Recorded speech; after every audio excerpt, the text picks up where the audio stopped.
Hello everybody, Raven Knight here, and welcome to an introduction to our brand new Bible study series that we're going to be going into, the Sermon on the Mount. We are going to be in Matthew 5 through 7. Now, we're not going to start today. I just want to introduce the topic to you guys because, believe it or not, there's something I want you guys to do. There's something I want you guys to do. Though we're not starting today, I would love it if you guys went ahead and took a look at Matthew 5 through 7. You don't need to read the whole thing right now, but I think this would behoove you to at least give it a look. And the reason I say that is because Matthew 5 and 7, the Sermon on the Mount, is heavy. It is very, very powerful, and what it's going to do is it's going to challenge both your worldview and your understanding of Jesus' message.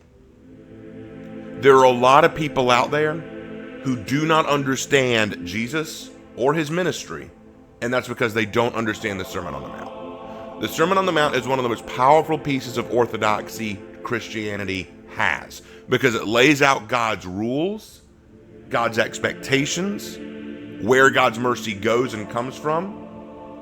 It is just a very powerful series of sermons that Jesus gives. Now, why is it called Sermon on the Mount? Some people say, what's the significance of the Mount part? It's because Jesus was on the hillside of Capernaum. He was literally giving this from a mountain. And this sermon probably wasn't even just one sermon. It was probably given over the course of a few days. And just like this, we're not going to be able to do all this in one day. In fact, I'm going to go ahead and warn you guys, this will probably be the longest Bible study series we do together. This will probably last us till the end of the year. I'm not kidding.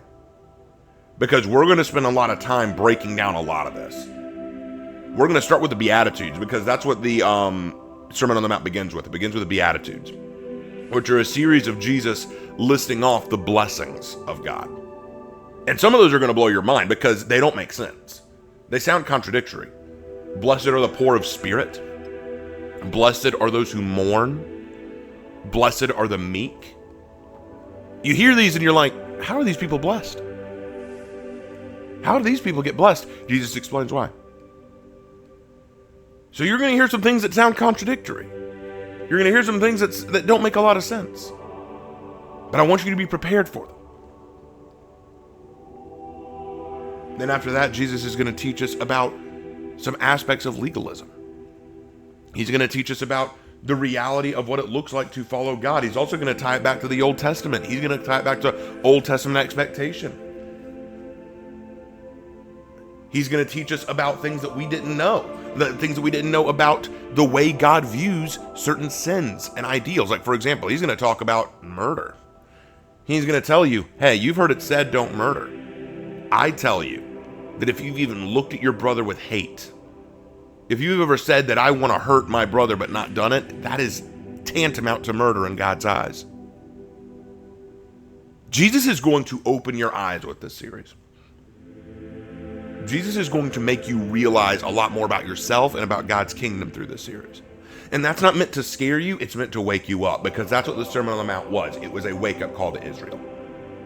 You see, at the time period that Jesus gave this sermon, at the time period Jesus showed up, Israel and all the Jews were under the rule of Rome. Rome owned most of the known world, and the Jews were heavily persecuted. There are a couple reasons why. For one reason is because the Jews were one of the few people within the Roman Empire who did not submit openly to Rome. They still had their own God, they still had their own culture and tradition and ways, and they did not bend the knee to a lot of what Rome wanted them to do. So Rome made them feel the hurt by putting down heavy taxation, persecuting them openly. It was difficult to be a Jew under Rome. And the Jews were waiting desperately for a Messiah to come and free them from the yoke of Rome. They got Jesus, and Jesus was not who they expected. The Jews thought it was going to be some great warrior like King David. Instead, it was a carpenter's kid who was telling them, no, I'm not here to free you from Rome. So you got to realize the Jews were surprised by what Jesus was. They expected one thing, they got another. So a lot of who Jesus was and what he had to say was not what the Jews were anticipating. And the Sermon on the Mount is a perfect example of Jesus saying, oh, you think I'm about to make it worse for you. Even my message to you is not what you're expecting.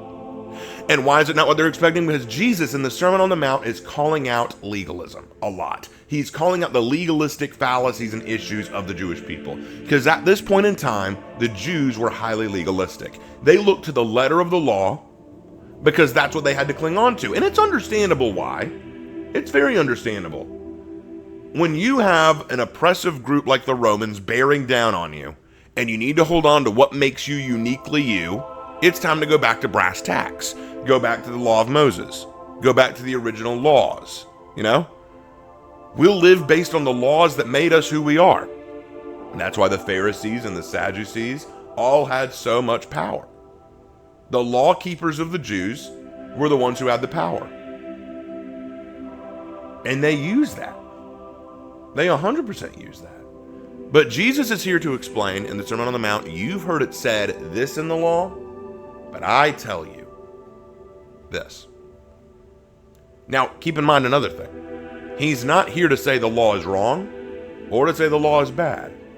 He's here to change our understanding of the law. He's here to awaken us to God's real intention with the law. Because what Jesus cares about more than legalistic adherence is a compassionate heart. Because when you understand why the laws were made, you understand two things. Number one, who God is and why we need him. The Sermon on the Mount is a sermon series that takes up 2 chapters of the book of Matthew. And it is some of the heaviest scripture you will read. We spend a lot of time reading Old Testament books, and they're great. Don't get me wrong, I'm glad we did them. But I think with this series, we're going to be challenging ourselves a little bit. It's going to be challenging me too. The Sermon on the Mount is a heavy series of scriptures, and it's not as easy as just walking through a character's life and learning about what they went through. We're going to be learning some things that are going to test us. And I'm going to warn you, some of these things you're going to hear are going to really challenge you. You may feel called out in some of these sermons. You may feel called out in some of these lessons. And there are going to be moments where you may say, okay, that hit a little too close to home, Raven. Good.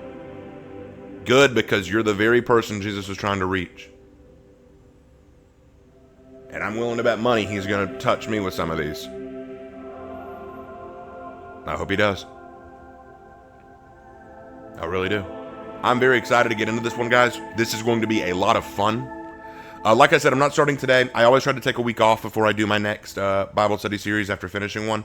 And we just finished Jonah, so we're going to take a break. But I wanted to give this introduction and tell you guys, go ahead, and if you want, go ahead and read, I would say read part of Matthew 5, at least through the Beatitudes.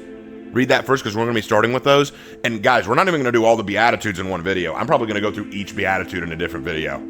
Like I said, I am not rushing this. I am taking my time, because you need to really unpack what Jesus is talking about. We're going to start by going through all the Beatitudes, and then we'll go from there, guys. There is so much to unpack with the Sermon on the Mount. I hope you guys are excited. Let me know in the comment section below what you are excited about, what you want to hear, what you're hoping to learn from the Sermon on the Mount. Let me know if you have any questions, especially if you read ahead and you find anything confusing. Let me know in the comments. Say, hey, I read this in the Beatitudes, or I read this in the Sermon on the Mount, and I didn't know what this was basically saying. Can you explain it? I may say, hey, be happy to, or I may say, hold on, we're going to talk about that in a video coming up. Really excited, guys. This is going to be a lot of fun. I hope you are as excited as I am. This is going to be so cool. And as always, guys, I will see you in my next video. Take care.